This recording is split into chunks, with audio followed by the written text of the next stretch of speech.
Hello and welcome to the Castle Talk podcast, where we talk to writers and creators of today's genre worlds from Denver, Colorado. I'm your host, Jason Henderson, author of the upcoming series Young Captain Nemo from Fievel and Friends Macmillan Books.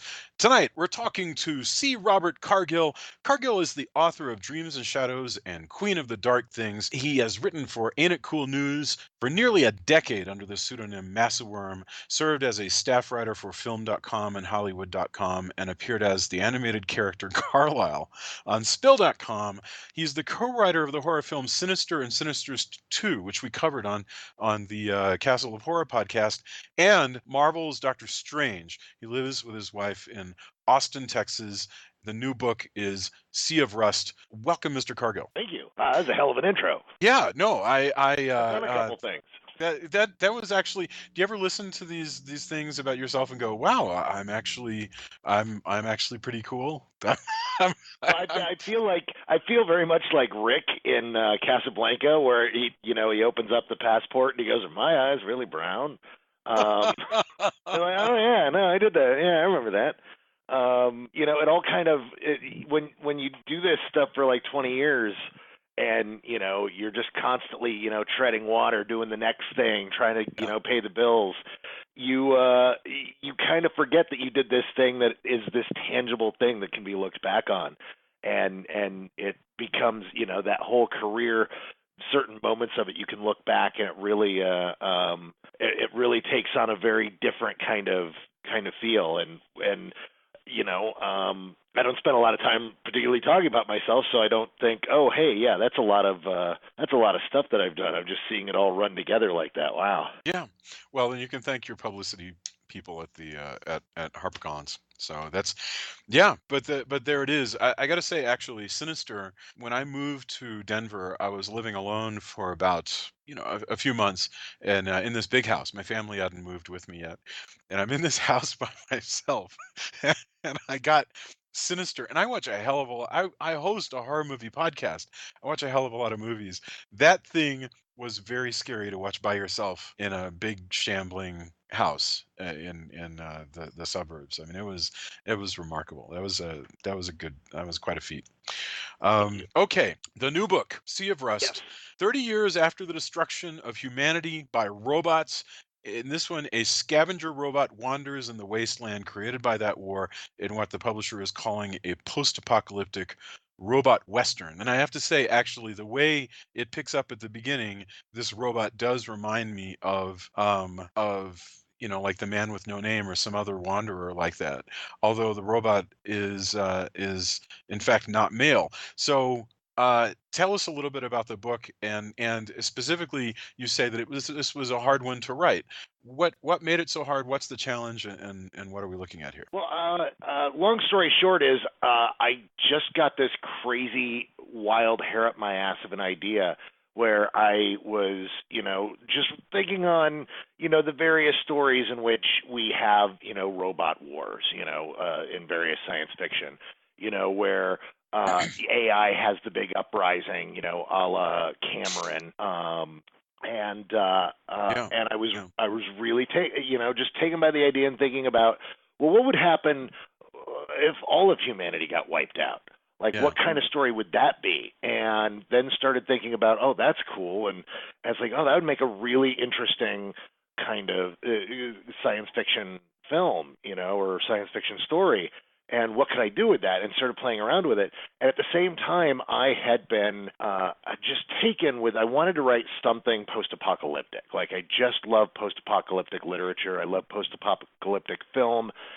And I was trying to find some way to do it that wasn't what had already been done. I didn't just want to do another version of Mad Max. I didn't want to do, something like that. One of my favorite cartoons growing up was a post-apocalyptic film, or post-apocalyptic cartoon show. Are you going to say Thundar the Barbarian?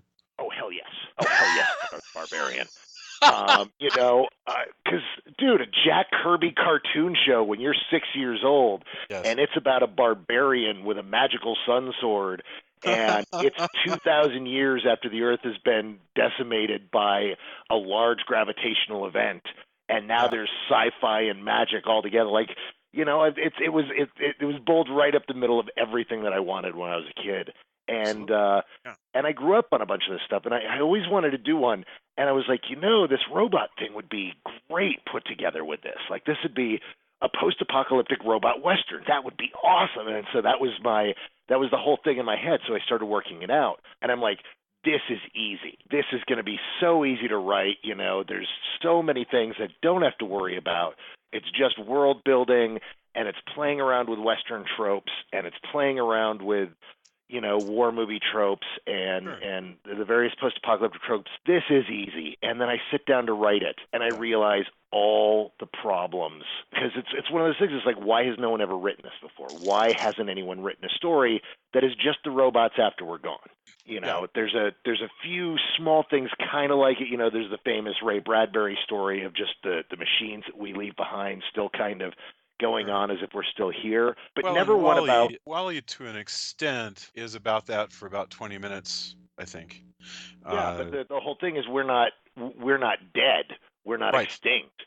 Right. Right. We've just Yeah. left, and he's cleaning up, and we're coming back to a supposedly clean planet. Is the whole Right. idea? Absolutely. No, you're right. Yeah, Yeah. yeah. I've never seen a story where we're just gone, and the Yeah. robots are dealing with each other. And I was like, why hasn't anyone done that? And then I realized, well, shit, there's tons of things that you just don't think about when you think about that kind of story. The fact that when, describing things, I can't use touch, I can't use smell, I can't use taste. You can't really talk too much about things like the air being damp or, anything that you would use to set a scene. Not You not in a have. way that it would be meaningful the way it is if a human says it to you. Yeah. No, you're absolutely right. Exactly. So you're taking all these things out of your toolbox. Also, things like sleep and food, you don't have to worry about with robots. But at the same time, now you have this thing that is such an easy device in storytelling to allow us to stop and take a break for a little bit. Yeah. Allows the story to breathe, and so you have to find alternate ways of doing that. And then you look at things like gender. That was, a decision I ended up making in this. As you mentioned, Brittle is a female or identifies as female, and Brittle is the main character who is talking to us in her voice, and she describes herself as a not a how does she describe herself actually? Like a service robot or something like that. well, What's the actual word she uses? she is a caregiver, Hmm. which is a type of robot that is essentially your catch-all, taking care of people. Some people use them for hospice care, doing light duties around the house, things like that. Yeah. Essentially being an emotional companion and doing things that people would need in the golden years of their life, or Yeah. if they're ill, or if they need, certain kinds of special care. And that's what they are particularly designed for. And she was purchased by someone to care for them as they're dying, but also to be a companion for his wife when he's gone. Yeah. And so that's how we get into and learn about Brittle. But the reason I mention that is, one of the things I hadn't thought about, and one of the things that made this one of the toughest things I've ever written, is you can't refer to robots as it, Yeah. because all of a sudden when you add it into a sentence and then they're handling an object of any kind, you get noun and verb confusion all over the Sure. place. Like the sentences just don't make any sense. And so Or they get needlessly complicated. So suddenly you're doing it, the robot, versus it, he raised it, the flower up, and yeah, it's horrible. Yeah, yes, and so absolutely. I needed to. That was something that I played around with for a period of time, and I'm like, how do I fix this? And I was like, since these particular robots have an issue with identifying as thinking things, and how the humanity of these robots is as important to them as their differences from humankind, Yeah, the idea of gender wouldn't be too far from that.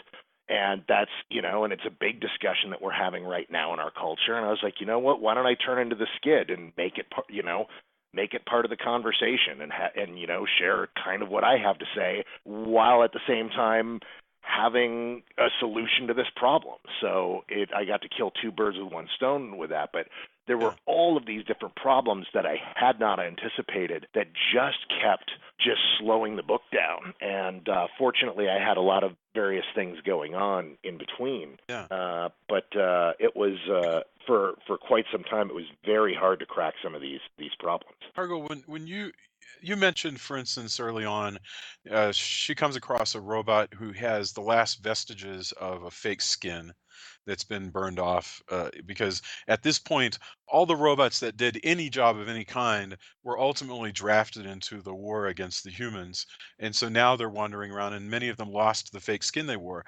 And it says that fake skin is now considered offensive, and that's offensive by robots, because remember, there are no humans; it's just all robots. So this idea of offensiveness, of ugliness, of beauty, all those things are ideas carried around by robots with no humans around. And I have to say, that was very difficult. Well, no, it wasn't difficult for me to understand, but it was marvelous in a sense. I was. It sort of boggled my mind, the idea that robots would want to enforce an idea of beauty amongst themselves. Well, yeah, I mean the one of the things that I wanted to do with this story is, I mean, all speculative fiction in some way tries to, have something to say, Mhm. comments on, our society in some way, shape, or form. And one of the things I wanted to do with robots is kind of wrestle with the idea of humanity as God and humanity as creator, and the idea that when we were creating these artificial intelligences, we were creating them in a sense in our own image, even that Yeah, when they weren't duplicates of us physically, they were in some way like us in intelligence, that was the type of AI we were struggling for. We wanted something we could understand, that we could communicate with, that we could yeah, empathize with and could empathize with us. And so as a result, they have these legacy issues of yeah, things like wrestling with aesthetics and beauty and emotions. And this is part of what Brittle struggles with the entire novel, is these emotions that and these feelings that she doesn't want to have, that she wants to be much more cold and robotic, but she can't escape the humanity of her own programming. right, right. It's almost as though humans are gone, but in fact they're, in the same way. Remember, Arthur C. Clarke once said, "There are men on Mars, and it's us." That humans, in a sense, are gone, but they're still there. They've been replaced by metal humans, Yeah. who carry, wants and needs and sadness. Like, they have friends. Again, I know this may sound silly to you because you've been living in this world, but what does a robot need for a friend? Why does it have loneliness in the first place? To me, robots would be like gods. And Aristotle imagined that gods would have no need for anything because they already are everything they need to be. But that's not the case. Robots need friends, they need love in your world. Well, yeah, and that's part of built into the world itself, is that I wanted to play around with a level of technology that was in its infancy to a certain degree. I feel like a lot of these stories that involve robotics and artificial intelligence jump ahead so far that we don't get to that point where we kind of skip past the point where we could have destroyed ourselves. Yeah, It's like what happened with atomic energy and the bomb. We yeah, developed the bomb at the worst possible time in human history, and to a point to where we used it, and then we spent 50 years pointing them at each other and threatening each other with them, yeah, and almost brought ourselves to the brink a couple of times. And I wanted to do that with AI. I wanted to do the infancy of yeah, AI when they hadn't quite figured everything out yet. And so these robots are operating with these limitations. They have not gotten to the point to where they are gods yet. Even the all-powerful OWIs in the story are operating under their own limitations of just being these conscious mainframes, yeah, and are, in a sense, the gods that you're talking about, and the things that the AIs struggle to try to understand because they can't understand how vast these things are in thought. But at the yeah, same time, those things are struggling against their own limitations and their own blind spots.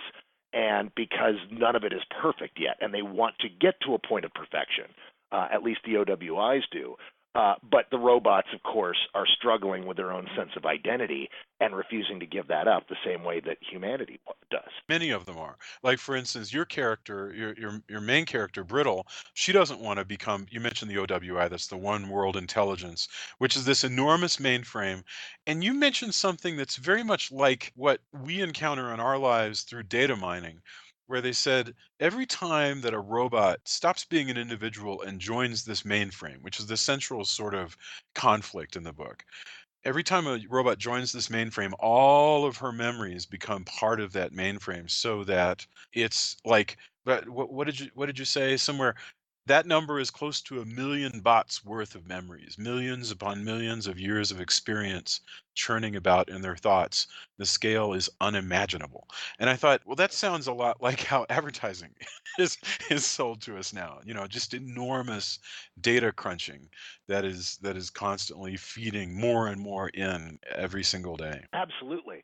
In fact, it's one of those things that I find really weird about like hardcore privacy advocates online, where people are like, I don't want, Google seeing, words that I use in my emails, and I don't want them, tracking my purchases. And it's like that sea of information is so vast. Nobody is out there going, I want to see what this guy is doing. They're Right. literally saying, I want to see what 1 million of this guy is doing. And it's just this vast amount of data, and yeah, that of course is what these mainframes are craving. Like, that's their biggest get. Like, for a while, there's a point in the novel where you think that what these OWIs want is they want these bodies, and they could care less about the bodies. It's Right. really all this experience that these robots are carrying around, because they've got at least 30 years of experience post-war, and then however much before that. Yeah. And you're just, for every bot, that's 30, 40, 50 years of life that's purely recorded and in data banks. And when you're talking millions of robots, that experience is, what's that brain like? And so I wanted to kind of play with that, of like again, the dueling notions of what God is, and this robot who is, in a sense, throughout the book, looking for God and looking for magic in a world Yeah. where she doesn't believe it exists. Yeah. And it is very terrifying because there's all of these other robots have been, it's very touching, all these other robots have been lost into this vast sort of supermind. Can I ask you another question about the process of writing this book? Oh, in the absolutely. in the in the first like 20, I don't know, first several chapters, you are in the middle of what amounts to you open with a very sort of suspenseful little scene, and then an even more suspenseful action scene. But instead of giving you that whole scene, you go back and forth between presenting that scene and that action and these just telling of backstory. And I thought, I love it, by the way. It's very well written because it's still written in the voice. But you're just data dumping, and you're going, hey, how AI happened is this, and it's great. And I'm one of those people who actually believes that you can that what is it? Show don't tell is bullshit. What it really is about is don't tell anything boring, but tell stuff that's not boring. But if you were writing this as a script, how would you dump this data? How would you give all this backstory?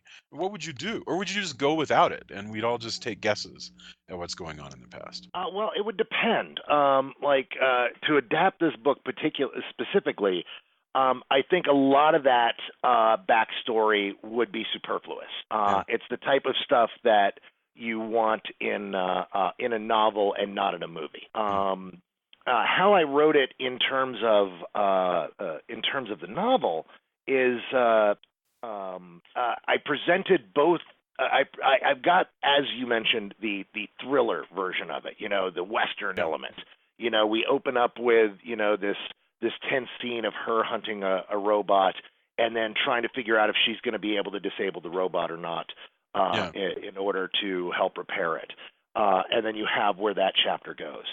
And then, she's outside of town, and then she's being hunted all of a sudden, just out of the Right. blue. Someone takes a shot at her. And so you've got that element that has the audience, going. You've Yeah. hooked in the These are reader. action scenes. These are Yeah, or at the very least they're active scenes. right. Good. Yeah. And the other part of it is very much bothered from Kazuo Ishiguro, who wrote Never Let Me Go. He made a really interesting. Writes on a very interesting structure, and he passed that structure on to the Alex Garland, who adapted the film.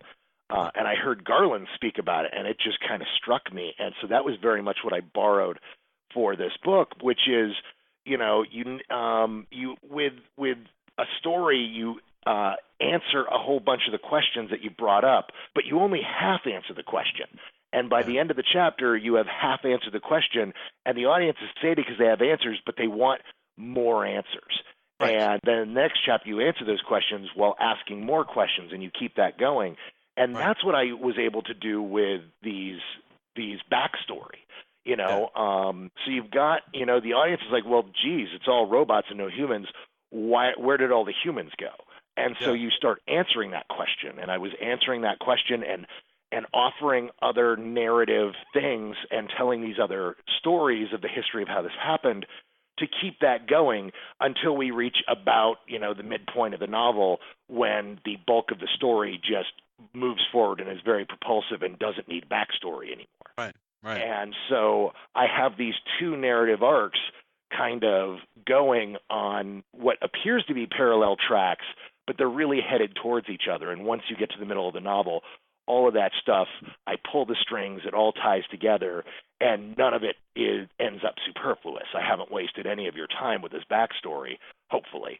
I wasn't even thinking for a moment that it would be wasted at all. It's just that it strikes me that these are two different skills. In other words, if I would think that if you enjoyed doing this stuff, the backstory and everything, the telling of the story, in the movies, the closest you get is usually some old timer tells a brief story at the beginning. We like in a Mad Max movie. And then the machine stopped, and that we do that in like 45 seconds, right? That it seems to me, if you want to do that stuff, books is where you go. So these are like I'm wondering if this is something that you miss in screenwriting. Well, yes and no. I mean, it's its own art. There's a magic to shorthand and to conveying several chapters worth of information in a single line. One of my touchstones as a writer that I go to is this great story that's told about for a few dollars more. I think that and in which there's that great scene where the man with no name shows up to town, and all these bullies are harassing a family, and he steps in and gets in a gunfight with them and kills the bullies. And the little boy, asks him, "Why did you help us?" And he's like, "Because once upon a time there was a little boy, and no one came." And the thing is that when that was first written, there was a 2-page backstory there explaining his whole origin, explaining exactly who the man with no name was. And Clint Eastwood is like, "We don't need this. We just need to boil it down to that." And that line. No, I didn't mean to interrupt you. I was just thinking, Sorkin had a comment not long ago where he said, he made the same comment. He's basically, you don't need it. He was talking about like backstory and knowing all the backstory. And he was like, your character was never 9 years old unless you actually have to have a scene that involves him being 9 years old. But otherwise, he's like, you don't need to know, because everybody knows the emotional truth of what Clint Eastwood said there. Yeah. There's nothing really else, or like the drunk in Thornton Wilder's Our Town. There are people who could ask, I really want to know, why is this guy such an angry drunk wandering around town? Do you really? Do is that not so universal? With books, yes. I mean, that's part of the reason we read books. It's why people still read the Silmarillion, even though there's not much of a story there. It's because we love the mythology. We love that stuff. We want to know these origins. We want to know the minutia at times. We want to dig deep into that. But movies are, to a sense, myth making. We're telling the legend. We're telling the 2-hour version of just pure lean storytelling in a way that you completely wrap your mind around and completely understand and love. And maybe depending on the film, there's deeper things to, dive into, like just the minutia of what's put in the background of a scene and other things that you can discuss and pick apart, or, thematic ideas that you can delve into. But really, that entertainment is wrapped up in 2 hours, and by the time you walk out, it's gotta have told you everything you need to know to enjoy it. And but that's not books. Books they're for people who want to linger over that, who want to spend more time with it, who want to know the motivation of all the various characters. And that's part of the reason why I still write books. I love books and I love storytelling in that manner. And Did you always want to write books? Is that oh, something that you wanted? Okay. Yeah. No, I knew I wanted to be a writer when I was 8 years old. I was a big true story. I had a huge crush on Drew Barrymore. Drew Barrymore is the reason I'm a writer. And she had a new movie coming out. I had to see it. I really wanted to see it. My parents were like, "No, we're not taking you to see the new Drew Barrymore movie." And I'm like, "But I want to see it." And they're like, "No, we're not taking you to see a Stephen King movie. You are too young. You are not seeing this Firestarter." And so my aunt, who is only 5 years older than me, was like, "Well, you know what? I'm going to buy him the book. The book's got her on the cover. He'll be happy. He'll love it." And she bought me the book. And my parents were like, "Are you kidding? You bought our son a Stephen King novel?" And she's like, "He's not going to read it. He's going to look at the picture on the cover." And sure enough, I read that thing cover to cover 3 times. And by the 3rd time through, I was like, wait, this Stephen King guy on the cover, he wrote this and got paid to write this. Like, this is a job you can have. You get to make things up and turn them into books. I want to do that. And so from that point on, I knew I wanted to write, and I wanted to write books. And of course, as a huge movie buff, eventually I was like, I want to write movies. And then when I was 13, I was reading a film review of Return of the Living Dead Part 2, and I was just like, wait a second, someone gets paid to do this too. Like, I could watch movies and write about them for a living. I want to do that. So I could never decide what type of writing I wanted to do while growing up.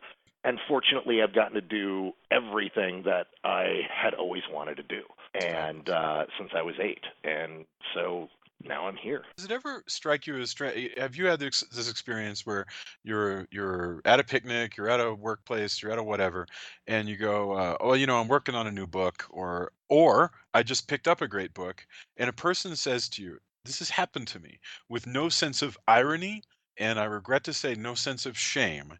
They'll go, "Oh, I don't read." Have you Oh yeah. encountered adults who say, "I don't read" to you? Oh yeah, of course. That blows my mind. I apologize for like harping on this, but it blows my mind that you could be an adult in America and actually just say I don't read in the same way that you might say I don't play poker or something. I don't have the attitude with reading that a lot of people do. I mean, reading it's an essential life skill. It is, most of the best people I know are very, very well-read people. But at the same time, the vast amount of reading that was done in our culture was done because it was the only portable way to take a story with you. And True. that's changed. And we have so many ways to take storytelling with you. We're still obsessed as a culture with storytelling. Yeah. We're still obsessed with a culture with well-made, somewhat erudite, structured, long-form storytelling, as we're seeing with, peak television. Yeah. But the thing is that some people prefer to listen to their books. Some people prefer to watch their movies. Some people prefer to watch television shows. They're still digging into storytelling, but books aren't necessarily doing it. And I don't think that's necessarily people's fault either. I mean, as a result of the way things have gone, the publishing industry is catering to very specific crowds that aren't necessarily those people that you run into at these picnics who are like, I don't read. They're not necessarily being served with exactly what they want to begin with, which is why so many people fall away from it. It's really but I don't interesting. think there's anything wrong with that, because there's still tons of readers out there, and there's still a huge market and a huge amount of people who devour this stuff and who love reading their fiction, reading their storytelling. So, but I can't be too bothered with it, because it's not like, oh, I don't like stories. I don't like movies. I don't watch television. I don't read. You never Yeah. hear that. You just find people who pick one of those things. Oh, I don't see many movies, or I don't watch TV, Yeah. or I don't read. But we still are obsessed with story. So as long as you're a person who loves storytelling in some way, shape, or form, I don't really find it too weird. It's interesting that you would say. So I don't disagree with you. I think I'm convinced by what you're saying, because I think it's clear that, like, if you think of we're roughly the same generation. If you think of like our grandparents, like, I think of my grandpa reading westerns at night. And why did he read westerns at night? He read them because he liked westerns, but also Yeah. because there's no TV at night. Basically everything got really boring, and so what you do is you read a novel. And And when he somewhere was in the a kid, last that's how he took them in. Right. Right. I think that's probably true as well. But this was still this was pre the thousand channels we have now. Where Yeah. literally you don't have to ever be bored. You don't have to ever be bored so much that your mind is hungry and you need a book. And that makes today's readers much more heroic in a sense. When you think that they're choosing Sea of Rust over 1,000 channels of easy to take in entertainment. Much of it's wonderful, by the way. I'm not at all suggesting that I love TV, I love movies, but they're choosing Sea of Rust over an infinite amount of stuff that my grandpa didn't even have. There's no way in hell that there was going to be anything to compete. Yeah, Sea of Rest is going to take the average reader 8 to 10 hours to read, and that's a season of a Netflix show. Yeah. Yeah. And man, do I appreciate that they are choosing my book over another Netflix show. Daredevil. Right. That's great. Yeah, no, that's the fact that they're doing it is fantastic, and it's so much competition. I mean, that's what's really strange about what's happening to Hollywood right now and peak TV right now and books is there's just so much competition, and it's so easy to come by everything that it's just amazing that anything finds traction these days, that anything can happen without being swallowed whole by these juggernauts that just suck up all the oxygen in the room. So it's fantastic that there are readers in this day and age, and it's not showing any sign of slowing down anymore. Like we found this steady segment of the population that just loves the serenity of locking yourself into a book for a period of time and reading a story and drinking it in and taking in your storytelling and your information in that way. And it's going strong now. There was a lot of time where there was a decline in reading, and that just swung back around, and it's nice and steady now, which is great. We have found our people. It's fantastic. Uh, I guess I should ask lastly, so Sea of Rust is new. Who do you want to find their way to this book to wrap up tonight? Like who are you thinking is your ideal audience here? My ideal audience is anyone who enjoys pulp storytelling, but who also enjoys elevated science fiction and speculative fiction.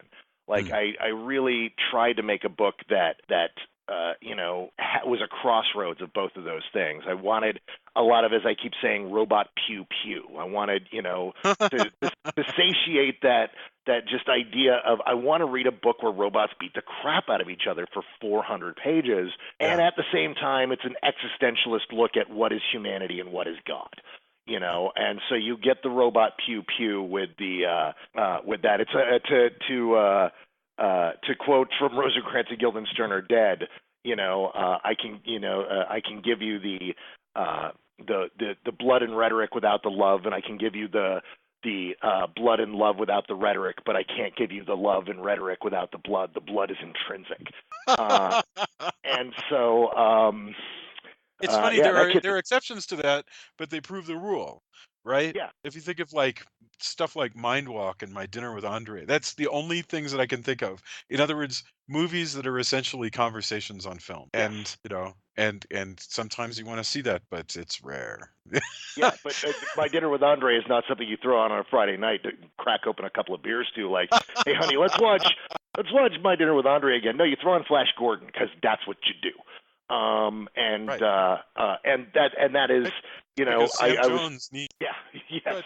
absolutely. Yeah, so I mean, what I was gunning for here is anybody that likes Blade Runner and likes Flash Gordon, that's what this is gunning for. Is it's trying to be both at the same time. It's it's a conversation on the nature of existence and humanity, while also trying to press all of those buttons of just being a rollicking enjoyment filled novel. Where you can just kick back and really enjoy it, and then go, oh, hey, this is a lot deeper than I thought it was. And so, anybody that sounds great for, that is exactly what this novel is trying to be. Well, it's very skillfully done, and the voice is really wonderful. I mean, I enjoy this narrator's voice so much that you just keep flipping pages. Okay, so the new book is called Sea of Rust, and it is out from Harper-Voyager. It's brand new, and you can look for it wherever you find books everywhere. Cargill, thank you so much for being on. It was really a delight talking, and I hope we get a chance to do it again real soon. Absolutely. Thanks for having me.